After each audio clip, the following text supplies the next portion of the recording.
तड़कापुर गांव में भोला नाम का एक गरीब किसान रहा करता था। उसकी एक बूढ़ी माँ थी। भोला बड़ी मुश्किल से अपना और अपनी माँ का गुजर बसर किया करता था। एक दिन भोला जंगल से कुछ लकड़ियां लेकर अपने घर जाता है।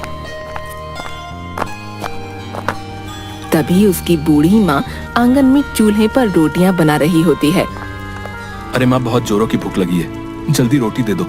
जंगल में लकड़ी भी अब तो नाम की ही रह गई है। मुझे तो आगे की चिंता हो रही है। अगर आगे जंगल में लकड़ी नहीं मिली तो तुम रोटियां कैसे बनाओगी? अरे मेरे बच्चे, तू चिंता मत कर। ले पहले तू रोटी खा ले। दिन भर इतनी मेहनत करता है, तो देखना मेरे बच्चे, कोई न कोई रास्ता निकल आएगा। जिसके बाद भोला खाना खाने लगता है। अगली सुबह भोला फिर से गांव के जंगल में लकड़ियां लेने निकलता है। तभी उसे रास्ते में गांव का सेठ तिजोरी लाल मिलता है। तिजोरी लाल देखने में हट्टा कट्टा आदमी था, जो अपनी धन की पोटली अपने साथ लेकर चलता था। तिजोरी लाल की एक आदत थी, वो हमेशा छींकता रहता था। अच्छी, अरे भाई, एक तो मेरा ये जुकाम कभी ठीक नहीं होता। अच्छी, अब भोला सुबह सुबह कहाँ से सैर सपाटे पर निकल आया भैया? अरे सेठ जी, जंगल में बस लकड़ियां ही लेने जा रहा था। अब आप तो जानते ही हैं, मुझ गरीब के घर तो चूल्हा ही जलता है। आपको कभी जरूरत पड़े तो बताइएगा। हाँ हाँ भोला, अच्छी, तुम अगर जंगल जा ही रहे हो तो मेरे भाई के लिए भी ला देना कुछ लकड़ियां। अब सर्दियां भी तो बढ़ गई हैं, आग जलाने के काम आएंगी। अच्छी, क्या पता मेरा जुकाम भी ठीक हो जाए। जी सेठ जी, मैं लकड़ियां आपके घर ले आऊंगा, आप बिल्कुल चिंता मत कीजिए। भोला जंगल जाता है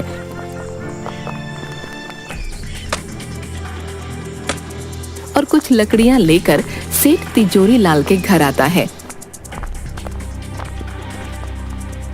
सेठ भोला को देखते ही, अरे आओ आओ भोला, अच्छी, आओ आओ, आखिर ले ही आए तुम लकड़ियां हैं। जी सेठ जी, ले आया, लीजिए, इतनी लकड़ियां इस सर्दी में जलाने के लिए काफी हैं। अरे अच्छी, बहुत अच्छा किया तुमने भोला भाई, वाह वाह वाह, अच्छी।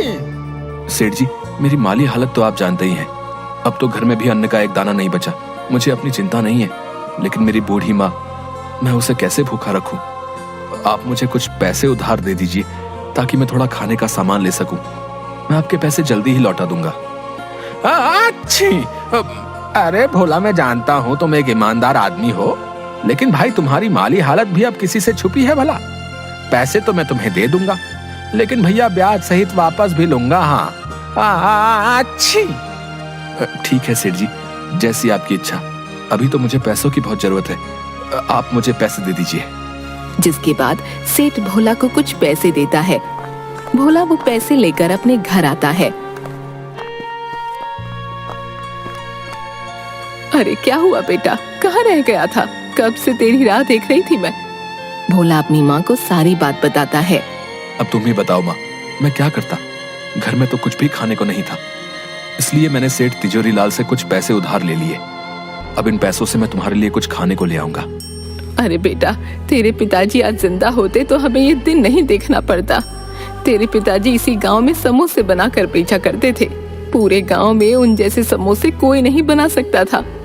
उनके बनाए समोसे इतने स्वादिष्ट होते थे कि सभी गांव वाले उंगलियां चाटते रह जाते थे। हाँ, क्या सच में माँ, पिताजी ऐसे स्वादिष्ट समोसे बनाया करते थे? बेटा, तू एक काम क्यों नहीं करता? सेठ तिजोरी लाल ने जो तुझे पैसे दिए हैं, तो इन्हीं से समोसे बनाने का सामान ले आ और समोसे बनाकर बेचने का काम शुरू कर दे। ऐसे तेरे पास कुछ पैसे भी आ जाएंगे, जिसके बाद तू सेठ तिजोरी लाल के पैसे भी लौटा देना। हाँ माँ, ये तो तुमने बिल्कुल सही कहा, मैं ऐसा ही करूंगा। तुम देखना माँ, मैं बहुत मेहनत और लगन से समोसे बनाऊंगा, फिर पिताजी की तरह मेरा भी इस गांव में खूब नाम होगा। भोला की माँ भोला की बात पर अपना सिर हाँ में हिलाती है। तभी भोला तिजोरी लाल के दिए पैसे से समोसे बनाने का सामान ले आता है और समोसे बनाने लगता है। उसकी बूढ़ी माँ भी भोला की समोसे बनाने में मदद करती है। थोड़ी देर बाद सारे समोसे बनकर तैयार हो जाते हैं। देखो माँ, कितने सारे समोसे बन गए हैं। अच्छा, अब मैं इन्हें लेकर गांव के बाजार में चलता हूँ। अच्छा ठीक है बेटा। जिसके बाद भोला समोसे लेकर गांव के बाजार में जाता है और वहीं बाजार में अपने समोसे लेकर खड़ा हो जाता है और जोर जोर से आवाज लगाने लगता है। अरे भाई, ये कौन मेरे ठेले के सामने चिल्ला रहा भैया? अच्छा, ये तो भोला है। इसकी इतनी हिम्मत, मेरे ही समोसे के ठेले के सामने अपने बेस्वाद समोसे लेकर आ गया। ये तूने अच्छा नहीं किया भोला, मैं तुझे यहाँ अपने सामने टिकने ही नहीं दूंगा। बता देता हूँ। हाँ, मेरे प्यारे गांव वालों, गर्मा गर्म समोसे खाओगे तो इधर आओ भोला के पास। अरे आओ आओ। गांव के दो आदमी भोला के पास आते हैं। अरे ओ भोला, क्या अब तू भी समोसे बेचेगा है? तुझे आते भी है समोसे बनाने? तू जाकर जंगल में लकड़ियां ही चुन, ये समोसे बनाना तेरे बस की बात नहीं है भैया। अरे ठीक है। अरे भाई, अब इस भोला के समोसे खाकर तो देखें जरा, हैं आखिर कैसे बनाए भैया। अरे लाओ भैया, खिलाओ तो सही अपने जरा हैं समोसे। अरे हाँ हाँ भाइयों, अभी खिलाता हूँ। तनिक खा के बताइए कैसे लगे भोला के समोसे। भोला उन दोनों को अपने बनाए समोसे देता है।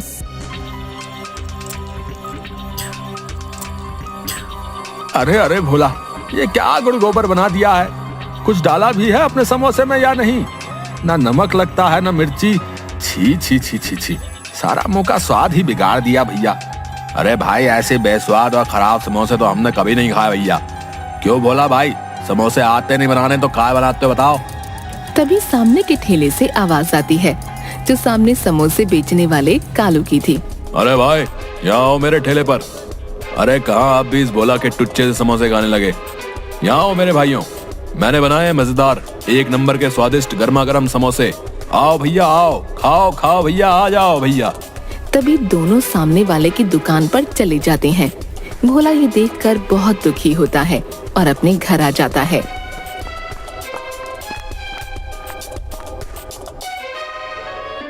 अरे आ गया तो बेटा, क्या हुआ? तेरे बनाए समोसे गांव वालों को पसंद आए या नहीं? नहीं माँ, गांव वाले बोलते हैं मेरे समोसे में कोई मजा ही नहीं है। सेठ जी ने जितने भी पैसे उधार दिए थे, उनका मैं जितना समोसे बनाने का सामान आ सकता था ले आया हूँ। अब और बाकी की सामग्री मैं कहाँ से लाऊं जिससे समोसे स्वादिष्ट हो जाएं? अरे तू चिंता मत कर मेरे बच्चे, तेरी ईमानदारी और मेहनत को देखते हुए भगवान तुझे जरूर कोई अच्छा रास्ता दिखाएंगे। अगली सुबह सेठ तिजोरी लाल अपने कुछ लठैत नौकरों को लेकर भोला के घर आता है। अरे भोला, कहाँ हो? बाहर आओ, मेरे पैसे लेकर बैठ गया है। अच्छी। तभी भोला और उसकी माँ बाहर आते हैं। माफ कर दीजिए सेठ जी, आपसे जो पैसे मैंने उधार लिए थे उनसे मैंने समोसे बनाकर बेचने का काम शुरू किया है, लेकिन मेरे बनाए समोसे किसी ने अभी तक नहीं खरीदे हैं। मालिक, जैसे ही मेरे पास कुछ पैसे आएंगे मैं आपके पैसे लौटा दूंगा। अच्छी। देख भोला, वो सब मैं नहीं जानता हूँ। हाँ, तेरे बनाए समोसों का क्या भरोसा, कोई खरीदेगा भी या नहीं? मुझे मेरे पैसे ब्याज के साथ चाहिए। हाँ अच्छी, नहीं तो अपना घर दे दे मुझे। जब तेरे पास पैसे होंगे आकर छुड़ा लेना अपना घर, समझा? हाँ अच्छी। नहीं नहीं सेठ जी, ऐसा मत कीजिए, मुझ गरीब के पास यही तो एक सहारा है। मैं बूढ़ी माँ को लेकर कहाँ जाऊंगा? नहीं नहीं सेठ जी, ऐसा मत कीजिए। सेठ भोला की एक बात भी नहीं सुनता। अपने साथ लाए नौकरों से भोला के घर का सारा सामान बाहर आंगन में फेंकवा देता है और वहां से चला जाता है। भोला और उसकी माँ वहीं घर के आंगन में उदास बैठे रो रहे थे। थोड़ी देर बाद भोला फिर से अपने वही बनाए समोसे लेकर बाजार में जाता है और वहाँ चुपचाप उदास मन से किसी के उसके बनाए समोसे खरीदने का इंतजार करने लगता है। तभी एक बूढ़ा आदमी भोला के सामने समोसे के ठेले पर जाता है। बेटा, मैं कई दिन से भूखा हूँ, अभी एक लंबी यात्रा से लौटा हूँ, मुझे कुछ खाने को दे दो, भगवान की तुझ पर कृपा होगी बेटा। अरे ओ बुड्ढे, क्यों खामखा मेरा टाइम खोटी कर रहा है? देख नहीं रहा कितनी भीड़ हो रही है? जा यहाँ से, बाद में आना, चल जा यहाँ से। पता नहीं कहाँ से आ जाते हैं। बूढ़ा आदमी कालू की ऐसी बातें सुनकर बहुत दुखी मन से वहाँ से भोला के पास आता है। बेटा, तुम ही कुछ खाने को दे दो, जोरों की भूख लगी है, मेरे पास पैसे तो नहीं है, कुछ खाने को दे सको तो दे दो बेटा। अरे हाँ हाँ, क्यों नहीं बाबा जी, मुझे आपसे कोई पैसे नहीं चाहिए, रुकिए, मैं आपको अपने बनाए समोसे खिलाता हूँ। कोई मेरे बनाए समोसे तो लेता नहीं है, क्योंकि ये स्वादिष्ट जो नहीं है, इसलिए आप ही इन्हें खाकर अपनी भूख मिटा लीजिए। जिसके बाद भोला उस बूढ़े आदमी को समोसे देता है। बूढ़ा आदमी समोसे खाने के बाद, अरे वाह वाह बेटा, तुम्हारा बहुत बहुत धन्यवाद। समोसे खाकर मेरी आत्मा तृप्त हो गई। वाह वाह, बड़ा स्वाद था तेरे बनाए समोसे में। क्या सच में आप सच बोल रहे हैं? क्या मेरे बनाए समोसे इतने स्वादिष्ट हैं बाबा? अरे हाँ हाँ बेटा, अगर तुझे मेरी बातों का यकीन नहीं आता तो खुद ही चक्कर देख ले। तभी भोला अपना बनाया एक समोसा उठाता है और खाने लगता है। समोसा खाने के बाद, अरे हाँ बाबा जी, ये तो सच में बहुत स्वादिष्ट है। लेकिन बाबा, मैंने तो इनमें ऐसा कुछ भी नहीं मिलाया था जिससे ये इतने स्वादिष्ट और मजेदार हो जाएं। ये कैसे हुआ बाबा? बेटा, ये सब तुम्हारे ही सच्चे हृदय की वजह से हुआ है। तुमने इतनी मुश्किल में रखकर भी मेरी मदद की। तेरे बनाए समोसे की वजह से मेरी भूख शांत हुई। मेरे लिए इस संसार में सबसे स्वादिष्ट समोसे हैं बेटा। इस गांव में तेरे बनाए समोसे सबको स्वादिष्ट और मजेदार लगे, इसके लिए मैं तुम्हें एक जादुई जड़ी बूटी देता हूँ। तुम जब भी समोसे बनाओगे तो इस जादुई जड़ी बूटी को अपने समोसों में मिला देना, जिसके बाद सभी गांव वालों को बस तुम्हारे ही बनाए समोसे पसंद आएंगे। लेकिन बेटा ध्यान रखना, जब भी ये जड़ी बूटी किसी लालची आदमी के हाथ में जाएगी तो इसका उल्टा असर हो जाएगा। ये जड़ी बूटी कभी भी उसका भला नहीं करेगी बेटा। इसके बाद वो बूढ़ा आदमी वहाँ से गायब हो जाता है। आपका बहुत बहुत धन्यवाद बाबा, मैं आपकी ये बात ध्यान रखूंगा। तभी भोला अपने घर जाता है और अपनी बूढ़ी माँ को सारी बात बताता है और दोनों आंगन में ही चूल्हे पर फिर से समोसे बनाने लगते हैं। भोला फिर से समोसे लेकर गांव के बाजार में जाता है और बाबा की दी हुई जड़ी बूटी समोसों में मिलाता है। जड़ी बूटी मिलाते ही भोला के सारे बनाए समोसों में से बहुत ही अच्छी खुशबू आने लगती है। तभी गांव के कुछ लोग भोला के पास आते हैं। अरे ओ भाइयों, जरा अपने बनाए समोसे तो खिलाओ, खुशबू तो बड़ी अच्छी आ रही है। चलो चलो खिलाओ खिलाओ, हमसे तो रुका नहीं जा रहा भैया। जल्दी भाई जल्दी है। हाँ हाँ भाइयों, क्यों नहीं, ये लीजिए, अभी देता हूँ मेरे बनाए समोसे। भोला उन सबको समोसे देता है। सभी समोसे खाने लगते हैं। अरे भाई क्या डाला है रे, वाह, बड़े ही स्वाद भरे हैं भैया तेरे बनाए समोसे। वाह वाह भैया, मजा आ गया। अरे सच में भोला भाई, ऐसे समोसे तो हमने कभी भी नहीं खाए भैया। अरे भाई मौज कर दी मौज। अरे भैया जरा 10 समोसे मेरे घर के लिए भी बांध देना भैया। बहुत ही बढ़िया, बहुत ही मजेदार भैया, मजा आ गया भाई, मजा आ गया। वाह वाह वाह। थोड़ी ही देर में भोला के समोसों की खुशबू पूरे बाजार में फैल जाती है और देखते ही देखते भोला की दुकान पर भीड़ लग जाती है। भोला के सारे समोसे बिक जाते हैं। अब भोला रोज समोसे बनाता और वही बाबा की जड़ी बूटी डालता, जिसके बाद भोला के समोसे पूरे गांव में सभी लोग बड़े चाव से खाते। देखते ही देखते भोला अब अपनी बड़ी दुकान कर लेता है। सेठ जी, ये रहे आपके पैसे जो मैंने उधार लिए थे। अब आप मेरे घर को मुझे सौंप दें। हाँ अच्छू। भोला क्या बात है भाई, बहुत कमाई हो रही है आजकल है, इतनी जल्दी पैसे का इंतजाम कर लिया। मुझे क्या, चलो मुझे मेरा पैसा चाहिए। अच्छी, लाओ लाओ। अच्छी, एक तो मेरी नाक नहीं रुकती।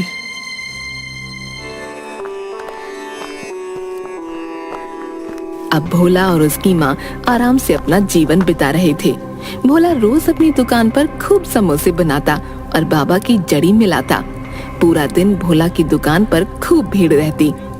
ये सब देखकर कालू की जान जल रही थी। अब उसके बनाए समोसे कोई भी गांव वाला नहीं खाता था, कोई भी उसके ठेले पर नहीं आता, सब भोला की दुकान पर जाते। एक दिन, अब तो मेरे ठेले पर कोई भी गांव वाला समोसे खाने नहीं आता, सब इस भोला के ही पास जाते हैं। नहीं नहीं, अब बस बहुत हुआ, इस भोले को तो सबक सिखाना ही पड़ेगा। आखिर अपने समोसे में ऐसा क्या मिलाता है जिससे इसकी बिक्री इतनी ज्यादा बढ़ गई है, इसका पता लगाना ही होगा। अगले दिन जब भोला अपनी दुकान में समोसे बनाकर उनमें बाबा की जड़ी बूटी मिला रहा था, तो ये सब कालू छुप कर देख लेता है। अच्छा, तो ये राज है इस भोले के इतने स्वादिष्ट समोसों का। अब मैं भी देखता हूँ तेरे समोसे कौन खाएगा। तुझे तो मैं अच्छा सबक सिखाऊंगा भोला।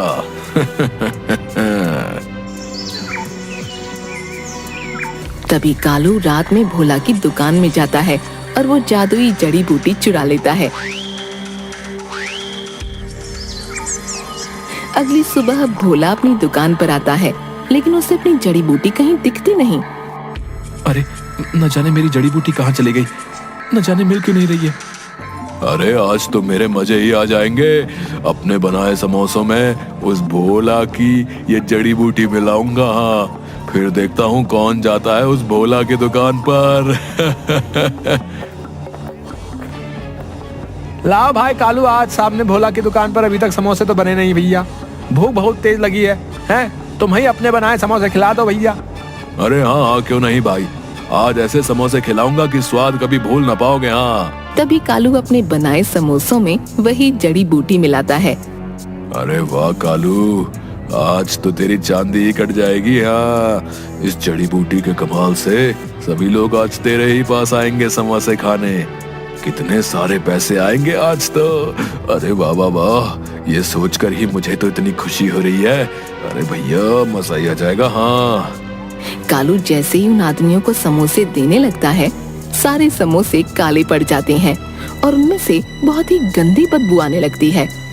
अरे छी छी छी कालू, अरे अरे कैसे समोसे बनाए भैया, एकदम काले हैं। और ये भैया कितनी बदबू आ रही भैया, इनसे सूंघो। अरे भैया छी छी छी छी, ये तुमने अच्छा नहीं किया भैया, हमारे साथ बता रहे हैं। हाँ, अब कभी नहीं आएंगे यहाँ दुकान में तुम्हारे यहाँ, बता रहे। अरे भाई मेरी तो खुद कुछ समझ में नहीं आ रहा है कि भाई ये सब हो क्या रहा है। मेरे को कुछ समझ नहीं आ रहा भैया। तभी देखते ही देखते कालू के ठेले में आग लगने लगती है और कुछ ही देर में उसका पूरा ठेला जलकर राख हो जाता है। अरे अरे अरे, ये क्या हो गया, मेरा तो सारा ठेला ही जलकर राख हो गया। लगता है ये सब उसी जड़ी बूटी ने किया है। हाय हाय, ये मैंने क्या कर दिया। मुझे वो जड़ी बूटी भोला की दुकान से चुरानी ही नहीं चाहिए थी। ये सब मेरी ही वजह से हुआ है। मैंने लालच में आकर अपने ही पैरों पर कुल्हाड़ी मार ली भैया। भोला कालू की ये सब बातें वहीं खड़ा सुन रहा होता है। अच्छा, तो वो जादुई जड़ी बूटी इस कालू ने चुराई थी, लेकिन ये कालू ये नहीं जानता था कि जब भी कोई उस जादुई जड़ी बूटी का उपयोग अपने लालच के लिए करेगा तो वो जड़ी बूटी अपना उल्टा असर करेगी और उस इंसान को अच्छा सबक सिखाएगी। बेचारा कालू लालच ना करता तो ये सब ना होता। लालच ने तो इसकी लुटिया ही डुबो दी।